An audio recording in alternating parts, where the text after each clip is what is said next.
ପାହାଡ଼ ଝରଣା ଆଉ ପ୍ରକୃତିର କୋଳରେ ଅବସ୍ଥିତ ରାୟଗଡ଼ା ଜିଲ୍ଲା, ଯାହାକି ଓଡ଼ିଶାର ଦକ୍ଷିଣ ଭାଗରେ ଅବସ୍ଥିତ ଅଛି। ଭୁବନେଶ୍ୱରରୁ ରାୟଗଡ଼ା ପାଖାପାଖି 377 କିଲୋମିଟର ଦୂରରେ ଅବସ୍ଥିତ ଅଛି। ଆପଣ ଚାହିଁଲେ ରାୟଗଡ଼ାକୁ ଟ୍ରେନରେ ମଧ୍ୟ ଯାତ୍ରା କରିପାରିବେ।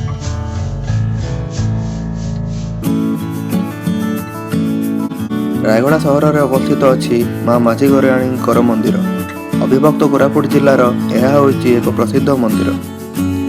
ଏହି ମନ୍ଦିରକୁ ଓଡ଼ିଶା ସମେତ ପଡ଼ୋଶୀ ଆନ୍ଧ୍ର, ଛତିଶଗଡ଼ ଆଉ ମଧ୍ୟପ୍ରଦେଶରୁ ଶ୍ରଦ୍ଧାଳୁମାନେ ଆସିଥାନ୍ତି।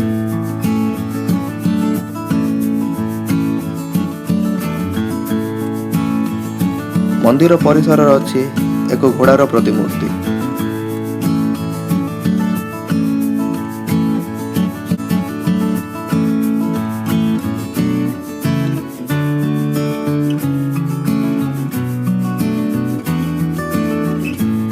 ପ୍ରତିବର୍ଷ ମାର୍ଚ୍ଚ ଆଉ ଏପ୍ରିଲ ମାସ ମଧ୍ୟରେ ଏହି ମନ୍ଦିରରେ ପ୍ରସିଦ୍ଧ ଚୈତ୍ର ପର୍ବ ପାଳନ କରାଯାଏ।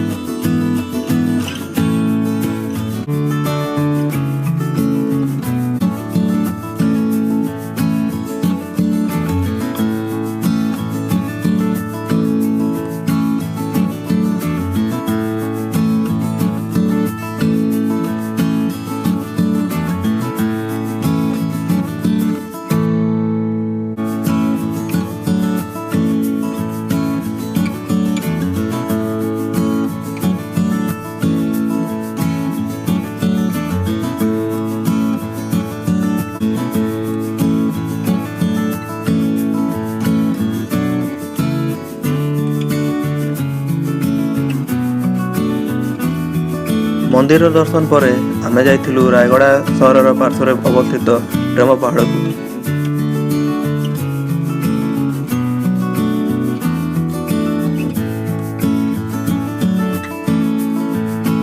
ପାହାଡ଼ ଉପରରୁ ଆପଣ ପୁରା ରାୟଗଡ଼ା ସହରକୁ ଦେଖିପାରିବେ।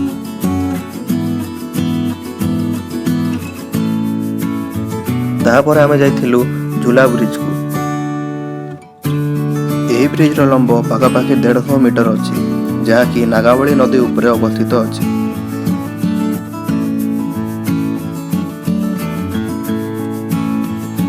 ଏହି ବ୍ରିଜ ହେବା ଫଳରେ 9ଟି ପଞ୍ଚାୟତର ପାଖାପାଖି 20,000 ଲୋକ ଲାଭବାନ ହେବା ସହ ବ୍ରିଜକୁ ଦେଖିବା ପାଇଁ ପର୍ଯ୍ୟଟକଙ୍କ ସଂଖ୍ୟାରେ ବି ବୃଦ୍ଧି ଦେଖାଯାଇଛି।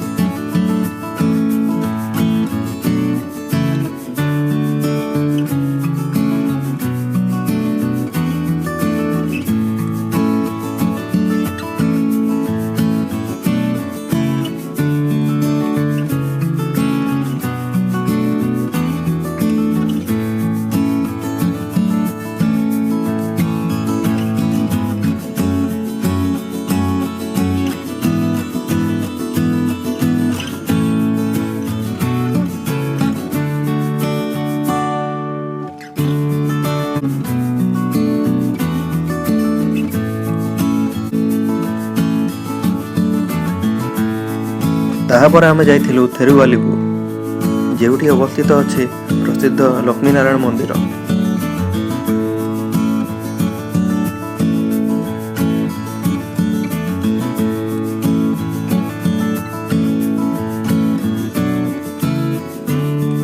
ଏହି ମନ୍ଦିରରେ ଭଗବାନ ଲକ୍ଷ୍ମୀନାରାୟଣଙ୍କ ସମେତ ଭଗବାନ ହନୁମାନ, ଜଗନ୍ନାଥ, ବଳଭଦ୍ର, ସୁଭଦ୍ରା ଏବଂ ଭଗବାନ ଶିବଙ୍କର ପୂଜା ଅର୍ଚ୍ଚନା କରାଯାଏ।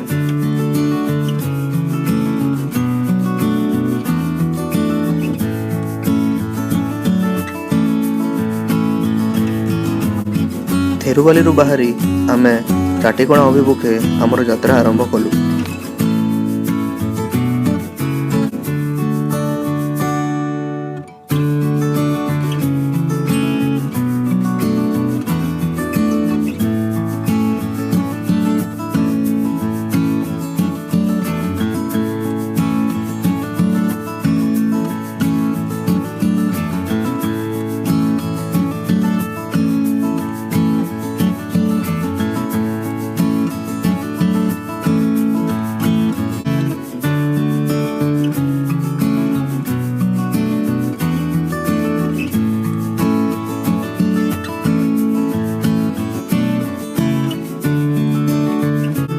ସଦର ମହକୁମା ରାୟଗଡ଼ାରୁ ଚାଟିଗଣାର ଦୂରତା 48 କିଲୋମିଟର ଅଟେ।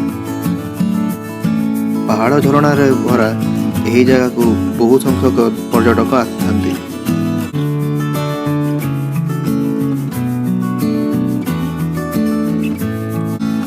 ଏହା ହେଉଛି ଚାଟିଗଣାରେ ଥିବା ପ୍ରସିଦ୍ଧ ପାତାଳେଶ୍ୱର ମନ୍ଦିର। ଏଠି ଏକ ଗୁମ୍ଫାର ମଧ୍ୟରେ ନବମ ଶତାବ୍ଦୀରୁ ଭଗବାନ ଶିବଙ୍କ ପୂଜା ଅର୍ଚ୍ଚନା ପାଉଛନ୍ତି। କୁହାଯାଏ ଯେ ଏହି ମନ୍ଦିର ଚାରିପାର୍ଶ୍ୱରେ 99,99,999ଟି ଶିବଲିଙ୍ଗ ଅଛି।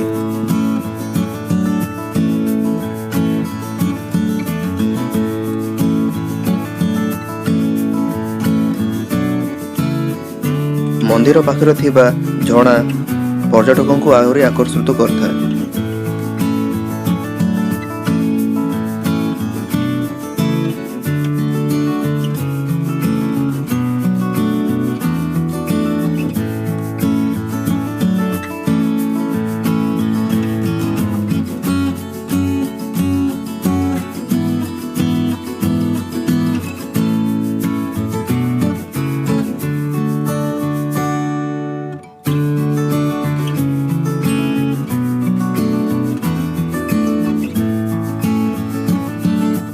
ସହ ଝରଣା ପାଣିକୁ ଚେକ୍ ଡ୍ୟାମ୍ ସହଯୋଗରେ କୃଷି ପାଇଁ ବି ଉପଯୋଗ କରାଯାଇଥାଏ।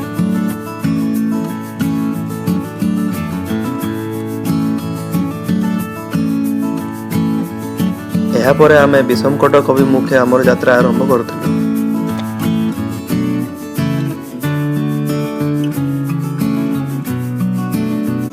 ବିଷମକଟକରେ ଅବସ୍ଥିତ ଅଛି ପ୍ରସିଦ୍ଧ ମା ମାର୍କମାଙ୍କର ମନ୍ଦିର।